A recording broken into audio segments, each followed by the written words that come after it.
2025 সালে সিনেমা ইন্ডাস্ট্রির কথা যদি বলি, যে আমাদের সিনেমাগুলো তো এখন ঈদ কেন্দ্রিক হয়ে গেছে।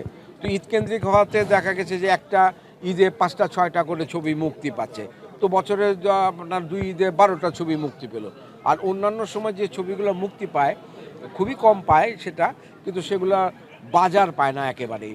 তো 2025-এ, 2024-এ, 2023-এ এই পরপর 3টা বছর আগে যদি আমি যাই, তাহলে দেখা যাবে যে এই 3টা বছরই প্রতিটা ঈদে আমার 3টা 4টা করে ছবি মুক্তি পেয়েছে। কিন্তু তাতে লাভ হয়েছে কি, সারা বছর তো ছবি মুক্তি পাচ্ছে না, হল নেই, সরকারি পৃষ্ঠপোষকতা নেই, হল ভেঙে ওখানে বাণিজ্যিক কমপ্লেক্স তৈরি হচ্ছে।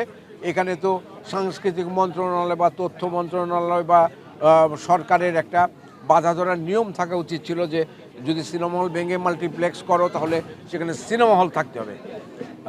কমার্শিয়াল বিল্ডিং করো, কিন্তু সিনেমা হলের অপশন থাকতে হবে, থিয়েটার হলের অপশন থাকতে হবে। সেটা তো নীতিগতভাবে কোনো নীতিমালা গ্রহণ করা হয়নি। ফলে সিনেমা হলের পরিমাণ কমে গেছে, প্রদর্শন কমে গেছে, বিনিয়োগ কমে গেছে।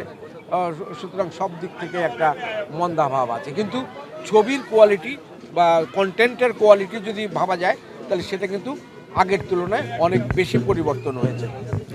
26টা কি আরও ভালো কিছু হবে কিনা ইন্ডাস্ট্রি ঘিরে? 26 কী হবে এটা কেউ বলতে পারে না।